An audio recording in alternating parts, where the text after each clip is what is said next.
I'm Elder Stephen Snow, and you're listening to Gospel Tangents. Welcome to Gospel Tangents, the best source for Mormon history, science, and theology.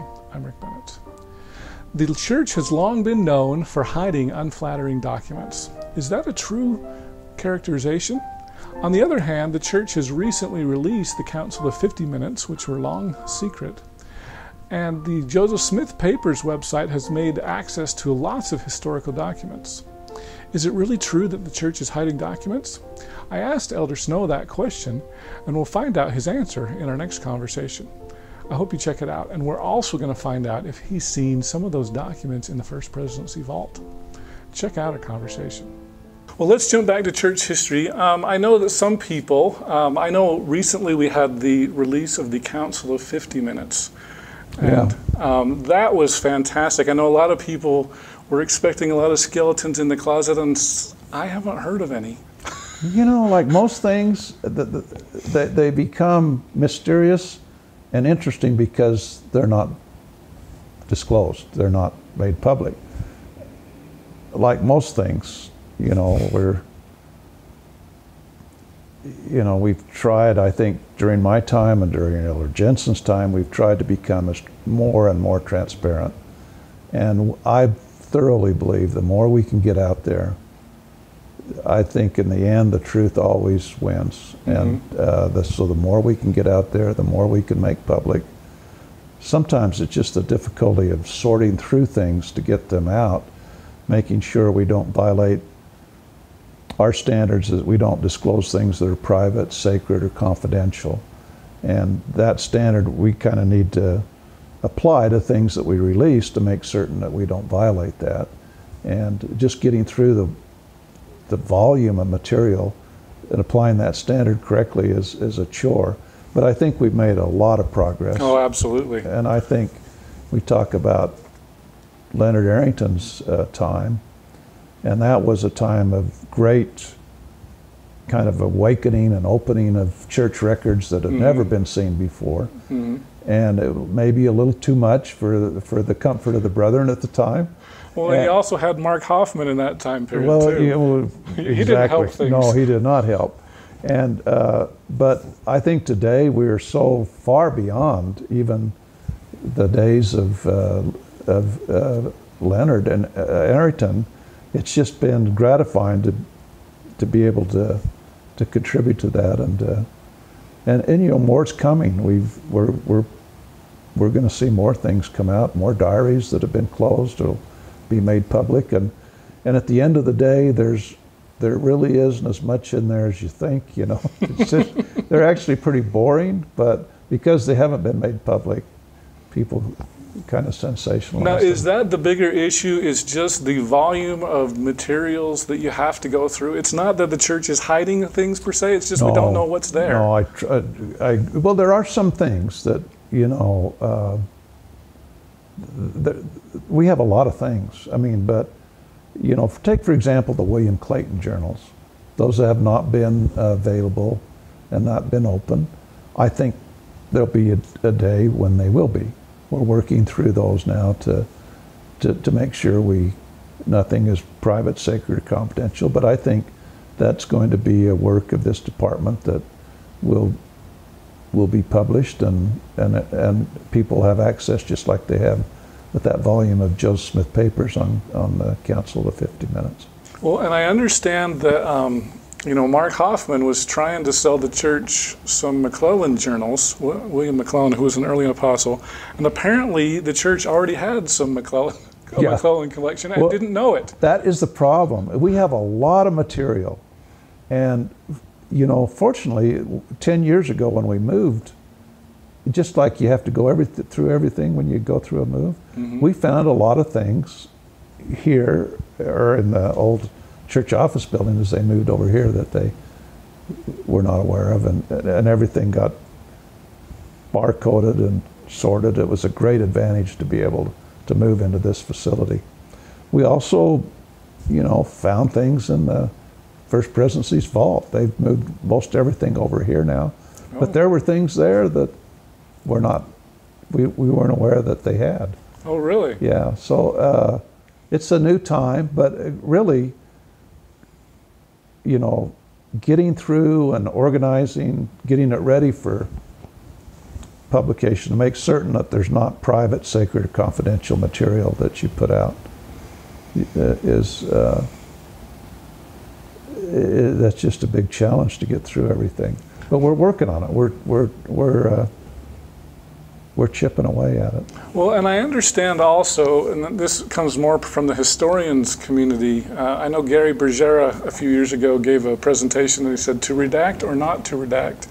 And he called into question, and because you've mentioned there whether it's sacred materials, whether some materials are really sacred or we're just trying to, you know, these people have been dead for 100 years, some of them, and are we hiding stuff through redactions or not? So how would you respond It's really to that? not the intent, but there's a couple of the sacred most often comes up in the context of the temple ceremony. And even though that's all out there online, you can go and read the entire ceremony online, you can find it. We do not put that out. And the early members of the church, as they became aware of the temple and the ceremony, they were very liberal in their descriptions, in their journals of this temple. And that's the kind of thing that we wouldn't want out. We would redact that, just simply because it's about the temple ceremony. And that we view that as sacred. That's one example. Private might be a disciplinary court or a council for an individual that we wouldn't want to necessarily disclose that because of, you know, I'm not sure I'd want all of the records of my great-grandfather's disciplinary council out in the public, you know, for example. Not that I had a grandfather disfellowship or discipline, but yeah. And the confidential today are minutes of the First Presidency and Quorum of the 12 minutes. Those are confidential and we don't release those. Now there are minutes. I mean, is there going to be like a statute of limitations where it says, okay, it's been 100 years now, it's okay, or time doesn't matter in those sorts of issues? And the private, sacred, confidential time doesn't necessarily matter. There's a policy we adopt here, as most institutions do, that 70 years after the death of an individual, their records are all, you know, those are the records that we'll get out. But see, that just adds to the burden of getting through materials to get them out. Fortunately, the internet is a great advantage to us. We've been able to get a lot of stuff out online. Well, I know that Joseph Smith Papers is just an awesome website, and it's fantastic. You can see high-res images and everything. And yeah, that's the future, and that's what we see, is to give more members and more researchers access to the material without having to come to Salt Lake and sitting in the restricted reading room in order to see those records. So that's our hope. And what a great tool the internet has become to be able to do that. Mm-hmm. So. Well, cool. Well, what are the biggest, coolest things that you've seen in church history? And, you know, as far as objects or manuscripts or that sort of a thing? For me, I guess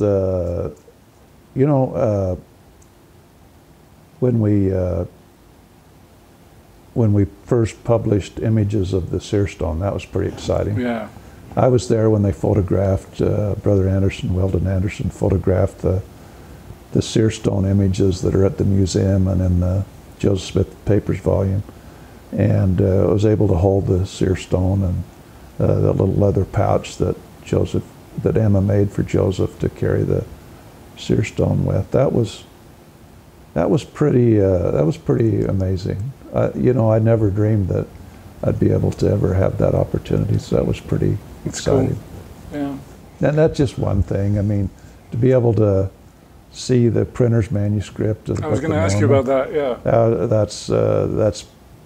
That's been to have that here and kind of united with what's left of the original manuscript is pretty exciting, I think.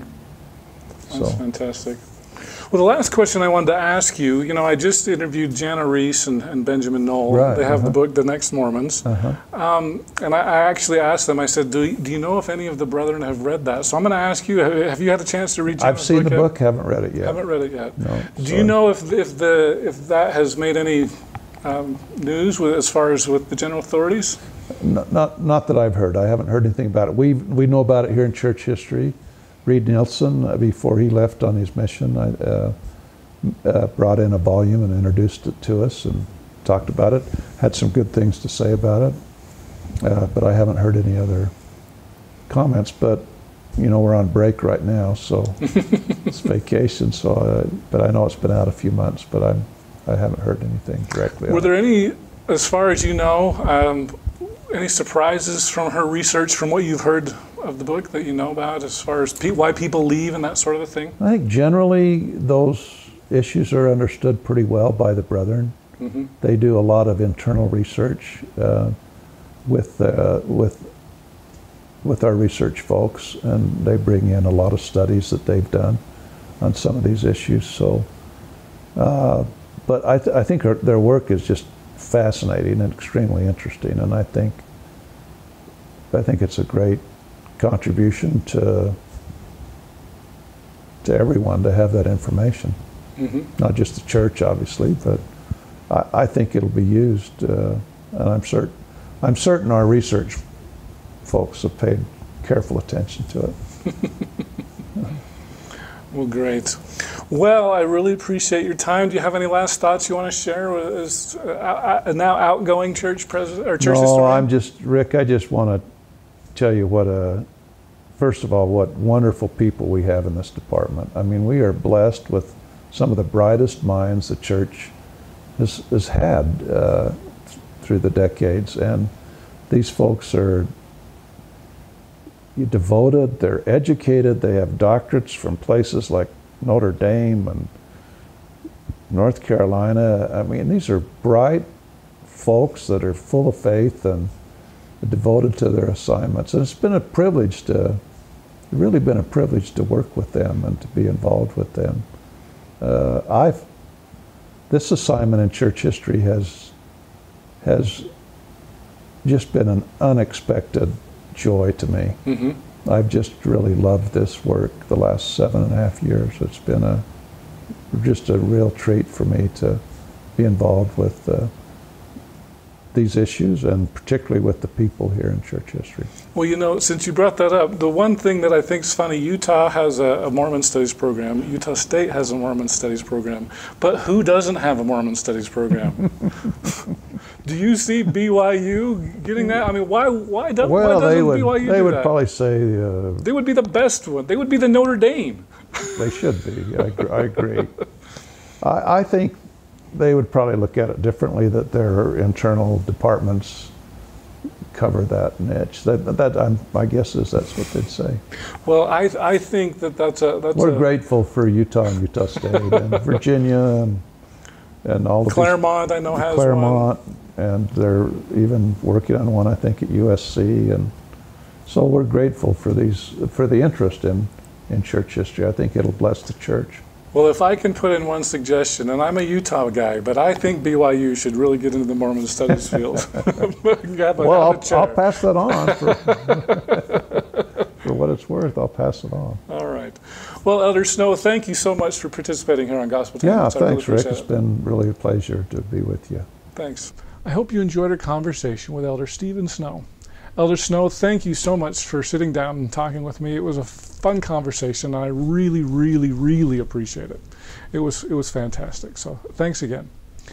In our next conversation, I'd like to introduce Brian Stutzman, and we're going to talk a lot about the martyrdom of Joseph Smith. Brian actually stayed in a very interesting place in Warsaw, Illinois. But if you could, an apex of it was spending the 2 nights in the bedroom of Thomas Sharp. Oh, wow. Now, my wife says, is that kind of like, staying in the bedroom of Hitler or something? Was it dark or was it positive? But if you'd like to hear the entire interview uncut, Please support Gospel Tangents and become a subscriber. For just $5 a month, go to patreon.com/gospeltangents, and you can hear the entire interview. And you can also get transcripts available at either our Amazon website, or if you want to give the money to me and not Amazon, please subscribe on my website at gospeltangents.com, and you can click the yellow subscribe button. Of course, we're also on Facebook, Twitter, and all the other places. Make sure you subscribe on iTunes at tinyurl.com/gospeltangents. And don't forget to click here to subscribe on YouTube, here for a transcript, and over here we've got some more of our great videos. Thanks again for listening.